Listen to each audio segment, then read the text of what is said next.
بیان کیا جاتا ہے کہ بنی اسرائیل میں ایک شخص تھا جس کی بیوی نہایت حسین تھی، جس پر وہ اسرائیلی فریفتہ تھا۔ چنانچہ جب اس عورت کا انتقال ہو گیا تو اس اسرائیلی کو بڑا قلق ہوا اور ایک مدت تک وہ اس عورت کی قبر پر بیٹھا روتا رہا۔ اتفاقاً حضرت عیسیٰ علیہ السلام کا ادھر سے گزر ہوا تو انہوں نے اس اسرائیلی کو پریشان حال دیکھ کر اس کا سبب معلوم کیا۔ جب اسرائیلی نے اپنا واقعہ بیان کیا تو حضرت عیسیٰ علیہ السلام نے دریافت فرمایا، کیا تو چاہتا ہے کہ میں اس کو تیرے لیے زندہ کر دوں؟ اس نے عرض کیا کہ ہاں حضور، یہی میں چاہتا ہوں۔ چنانچہ جب حضرت عیسیٰ علیہ السلام نے اس قبر کے مردے کو آواز دی تو قبر سے ایک حبشی غلام جس کے ناک کے نتنوں، آنکھوں اور جسم کے دوسرے سوراخوں سے آگ کی لپٹیں اٹھ رہی تھیں، حضرت عیسیٰ علیہ السلام کو دیکھتے ہی غلام نے کلمہ پڑھا کہ لا الہ الا اللہ عیسیٰ روح اللہ۔ اسرائیلی نے یہ دیکھ کر عرض کیا، حضور مجھ سے غلطی ہو گئی، میری بیوی کی قبر تو دوسری ہے۔ یہ سن کر حضرت عیسیٰ علیہ السلام نے حبشی کو حکم دیا کہ تم اپنی قبر میں واپس ہو جاؤ۔ چنانچہ وہ مردہ ہو کر گر گیا اور اس کی قبر کو مٹی سے چھپا دیا گیا۔ پھر حضرت عیسیٰ علیہ السلام نے اس دوسری قبر کی جانب توجہ فرمائی اور حکم دیا کہ اے صاحب قبر، اللہ کے حکم سے زندہ ہو جا۔ چنانچہ قبر پھٹی اور اس سے ایک عورت سر سے گرد جھاڑتی ہوئی باہر آ گئی، جس کو دیکھ کر اسرائیلی بولا کہ یا روح اللہ، میری بیوی یہی ہے۔ اور حضرت عیسیٰ علیہ السلام کے حکم سے وہ اسرائیلی اپنی بیوی کو ہمراہ لے کر واپس ہونے لگا، مگر عرصے سے جاگا ہوا تھا، اس لیے اس پر نیند کا غلبہ ہو گیا اور اس نے بیوی سے کہا کہ تیری قبر پر گریہ وزاری اور بیداری نے مجھے ہلاک کر دیا ہے، اس لیے میں چاہتا ہوں کہ کچھ دیر آرام کر لوں۔ بیوی کہنے لگی، ہاں آپ آرام کر لیجیے۔ چنانچہ وہ اسرائیلی بیوی کے زانوں پر سر رکھ کر سو گیا۔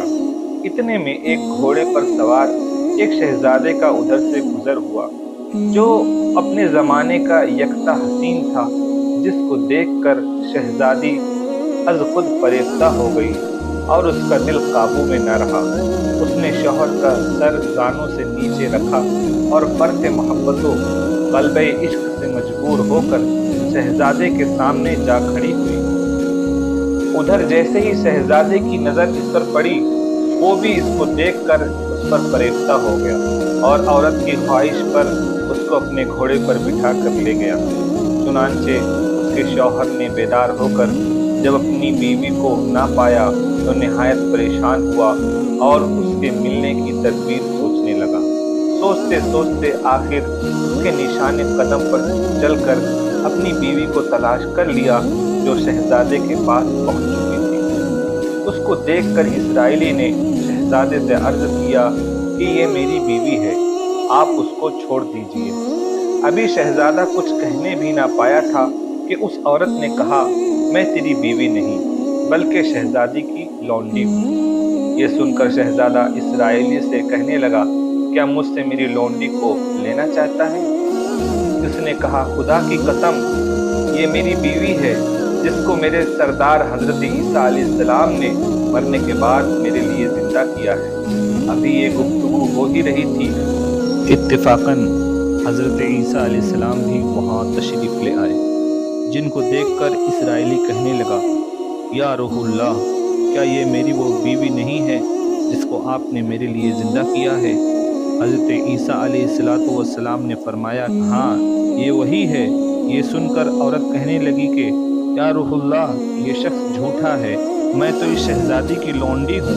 حضرت عیسیٰ علیہ السلام نے فرمایا، کیا تو وہ عورت نہیں جس کو میں نے اللہ تعالیٰ کے حکم سے زندہ کیا ہے؟